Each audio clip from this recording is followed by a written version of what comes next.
Hey, welcome back to the channel, man. Subscribe to the channel. We just seen the whole Takeoff celebration. Offset came off and gave a huge speech, man. It looked crazy because, Offset was showing so much. He was like tearful. He couldn't even hold it back. He has so much tears coming down his eyes that he had to keep his head down so that his dreads covered his face so that nobody would see him crying. And then, when Quavo comes on, he didn't show as much emotion and stuff, which I thought was kind of weird. But he gave a long speech as well. Even Drake came out and gave a speech. But the thing is that how is Drake there when he's technically it was at first signed with MobTies? So like somebody from MobTies sent Drake up there just to show that even somebody like Jay Prince or MobTies still got a foot in the door at Takeoff celebration. So it's basically a message being sent saying that, they still got power and they still around and they can still send people. And that's the reason why they sent Drake to be there with Quavo and to be there right next to Offset. Now, I mean, it makes sense because the Versace song is what, like took off and everything like that. But even before that, they said that they were going to have all these people do performances.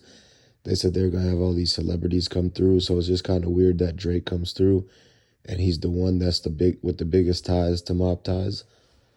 And so basically Jay Prince Jr. and Jazz Prince and all of them, they got banned from coming to the celebration. They were not allowed to come. They weren't in attendance because if they were, a lot of people would have been upset at the fact that, it's still unclear who had a hand in this. And everybody's still trying to figure out and piece together like the involvement of everybody going on. Y'all got to understand, man, the streets is like, now that this is over, like we don't know how it was going to play out. Like, is it going to be in the streets? Are they going to end up, the 12 going to find somebody first? And the fact that they still got the dude out there running around is crazy because now it's been like a whole almost 2 weeks. And so when something been 2 weeks and it's, at first they give 48 hours, like even Migos got that song First 48 and folks in the streets get 48 hours before they get snatched up.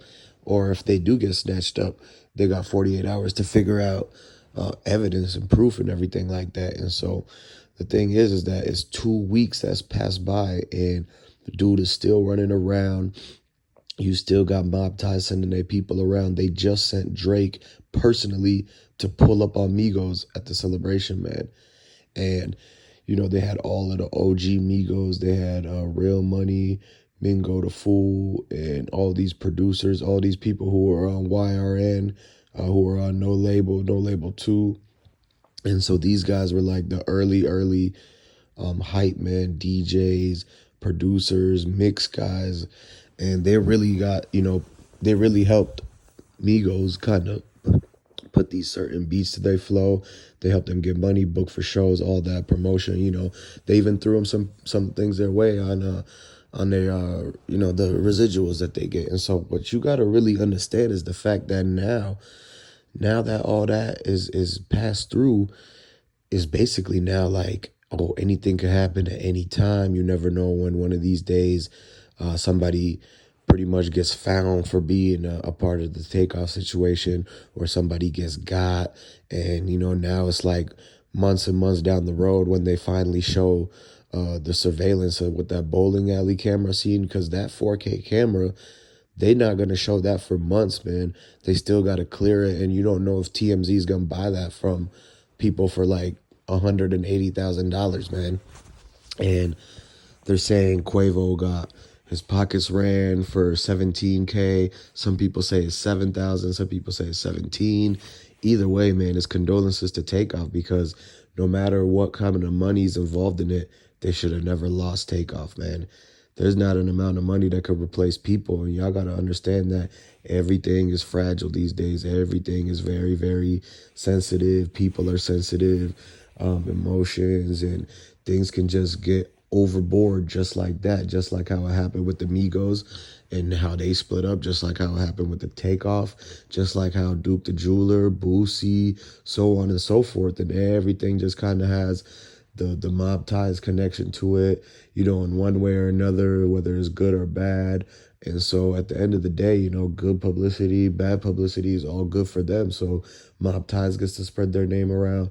People become, more scared of them. They might be more intimidated to confront them about like, you did this, you did that, or, whatever, because at the end of the day, people fall in line, and you see how all 40 of the people who ran off from that party, and only two or three come and speak out, but they even scared to say like exactly who. They just said, yeah, he got hit, but it wasn't really anything more than what you would have known from the video footage and all that. So, and as time goes by, everybody's going to be able to learn and find out and realize when they look around and they keep their head on a swivel, they're going to they're going to peel their eyes wide open and come to the realization of the facts in front of them. And what y'all got to understand is, due to that, there's a whole lot of people who got their hands in this, man. And you got to understand, man, Takeoff has his own people. Takeoff has his own goons. They looking around, they're sliding, they're trying to pay their condolences, they're trying to take care of their family. Because, at the end of the day, like, Takeoff mom still got to pay bills. And Takeoff's brothers and cousins and all that. And it's like, is Offset going to help? Is Quavo going to help? They helped to pay for the funeral, but really a lot of people were saying that Jay Prince should have paid for the whole entire celebration, because it's Jazz Prince fault. It's like Jazz Prince and Jay Prince Jr., who was right there, man. They could have changed the situation to make it better than it was, but they didn't use their power. They didn't use their influence to tell the dudes to calm down and stop arguing with Quavo. Stop trying to take Takeoff's chain. Stop trying to be weird. You in the face of millionaires. You need to be presenting your ideas so that they might be able to throw you a bone and put you in on something if you show yourself to be good business minded, somebody that's not going to argue with them over a dice game, someone that's not going to try to take their chain when they go broke. So at the end of the day, if you ever even get the chance to be around some millionaires like the Migos, don't try to argue with them in a dice game. Don't try to do what the people did at Jay Prince Jr. party, Jazz Prince's party. You should be trying to get in and fit in with them, man, as you can. Tell them an idea. Tell them something that makes you stick out from the next person, and maybe they might invest in you. And that way, you might get the torch passed to you. You might become a millionaire. You never know, but and you get an opportunity like that to party with, to hang around and celebrate, and be around people who got number ones, awards, millions and millions of dollars. You should never be trying to do no dumb stuff. You should be trying to enjoy the time with them, have them like you. Don't be arguing with them. Don't try to finesse them. Don't try to rob them, because then that just shows who you really are. And that in the future, if you ever around any other millionaires, that they should have no reason to trust you. And that you kind of putting karma on yourself by not letting them shine. And so at the end of the day, you got to realize that everything is going to come back, and you're going to basically, you get what you, like the effort you put in, the energy you put out there, that's the same thing you're going to get back. So make sure y'all steady, trying to spread a positive message and have good energy out there, and basically just, run it up, take care of your businesses, take care of your finances, save your money. Don't be getting into no trouble, stay out the streets, and, stay on the path. It doesn't have to be the straight and narrow. There's some bumps on the road. Things happen, and you're going to have some life experiences. But, try not to make things too complicated. Keep it simple so you don't stress yourself out, and just worry about the priorities of everything, man. It's the way you don't get stressed out having to be, trying to fit in with the street dudes, and then you end up trying to rob somebody at a dice game and it goes left. And so at the end of the day, everything is a lesson learned. And y'all got to understand, you need to subscribe to the channel, like this video, and just leave a comment down below and let me know if you're a fan of Migos, Takeoff, and, let me know exactly what you guys think about this whole entire situation. And I'm going to catch you on the next video with some breaking news.